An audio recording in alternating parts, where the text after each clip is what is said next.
My approach to this work is to always remember that this profession of being a teacher or a leader is truly a noble profession because of the work we do and who we serve. This superintendent, Dr. Ian Andre Roberts, said to have moved to the U.S. illegally from Guyana. Dr. Ian Roberts was arrested by ICE in Iowa. He is the superintendent of Des Moines Public Schools. Roberts doesn't have a work permit.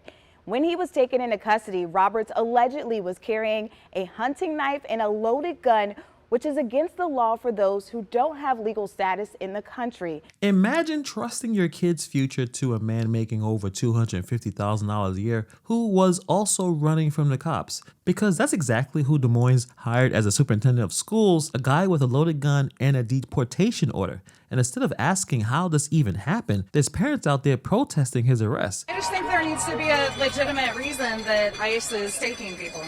So I think it's important for people to know that the general public, I think, is not okay with what's happening. In this video, we're going to talk about how the system let him slip through the cracks and why the outrage is completely backwards. In my opinion, the real problem to me is not even just him, it's the adults teaching these kids that breaking the rules is fine if you're popular. On paper, Dr. Ian Roberts looks like a dream superintendent. Originally from Guyana, he built a reputation as a polished educator and was brought into Des Moines Public Schools in July 2023 as the 15th superintendent tasked with steering Iowa's largest district forward. Dude came in with some nice suits, dressed pretty sharp. Obviously, he's able to afford it, making over $250,000 a year. So he came in with that, talking about equity, student success, all the buzzwords. He was very polished. He was very well spoken. He looked like someone you would actually want to represent the district. Roberts, you might remember, led several city schools as a principal before taking that top job in Iowa. And he's also a former Olympian who graduated from right here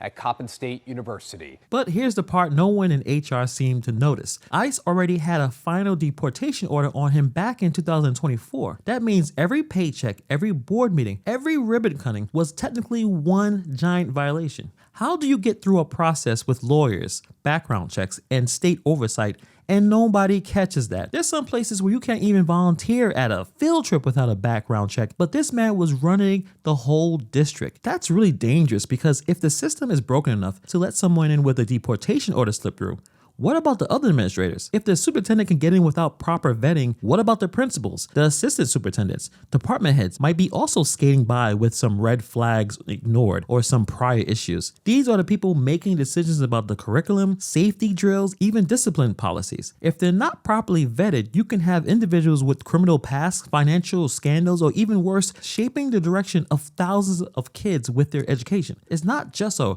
mistake with paperwork. This is a problem that can actually harm children. It can harm the staff, it can harm the community. Schools are supposed to be the most carefully guarded environments, but if the gatekeepers can't do their jobs, you end up with a fox guarding a henhouse. Des Moines Schools superintendent arrested by ICE. ICE announcing Friday that Ian Andre Roberts is, quote, a criminal illegal alien from Ghana in possession of a loaded handgun, $3,000 in cash, and a fixed blade hunting knife. At the time of his arrest, Roberts has existing weapons possession charges from February 5th, 2020, and was given a final order of removal by an immigration judge in May of 2024. How does that happen? Obviously, the school district did not do their due diligence.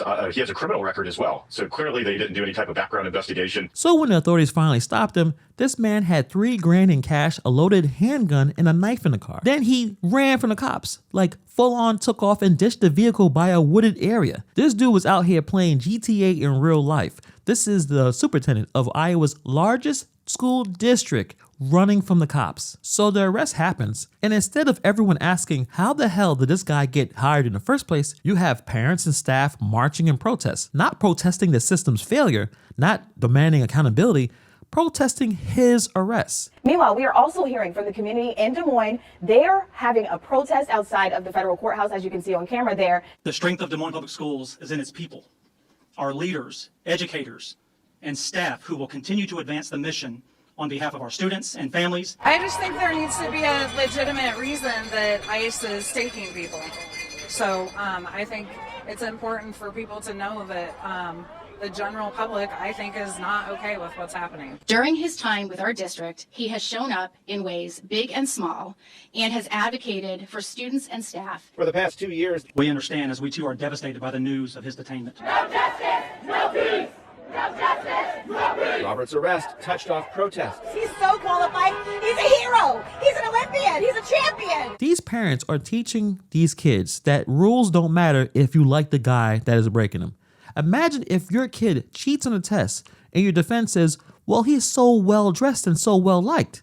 I mean, it'll be a dumb idea, right? That'll be a terrible defense. And I understand people like that he was a good superintendent, or at least what it seems like he was good. He seemed like he was connecting with the students. He looked the part and he carried himself with a lot of confidence. It's natural to have that emotional attachment to someone that seems to be doing the job well. But at the end of the day, he was an illegal immigrant under federal law. You can't just overlook that because he gave good speeches and wore designer suits. He's not just short on paperwork. He's running around with $1,000 in cash and a loaded handgun. Who does that? That's not the behavior of a stable leader or someone that deserves blind loyalty. That's pretty reckless and dangerous in my opinion. It undermines every ounce of trust the school's supposed to have. Parents should be angry at the broken system, not defending a guy who was running from the police. Now, the board said that he completed his I-9 form, claimed that he was a U.S. citizen, submitted documents. A comprehensive background check revealed nothing suspicious. That doesn't make a whole lot of sense.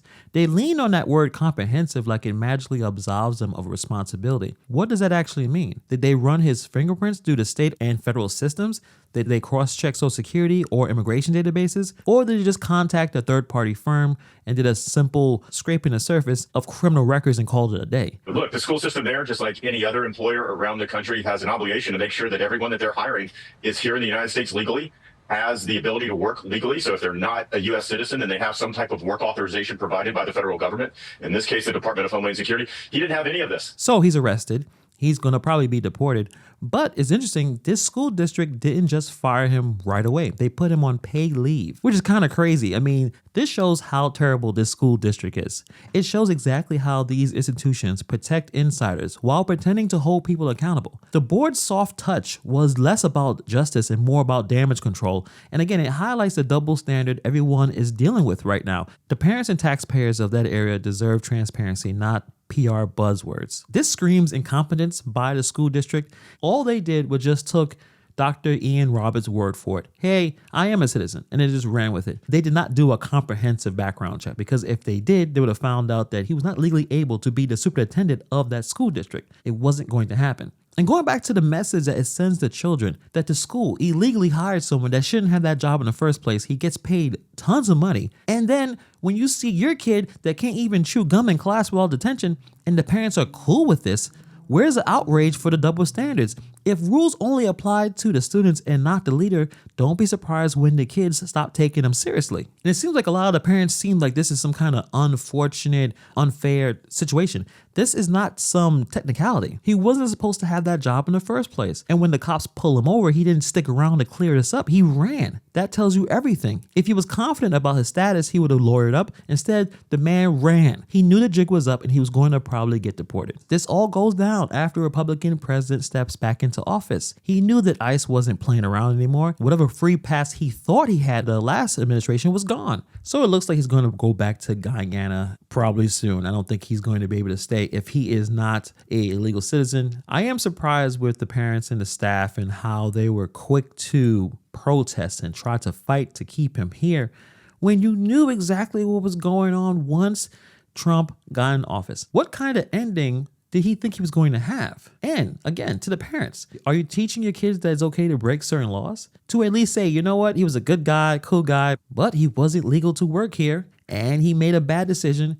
and now he has to pay the price for it. You have to hold yourself accountable when you do certain things you're not supposed to do. But let me know what you guys think about this story in the comments below.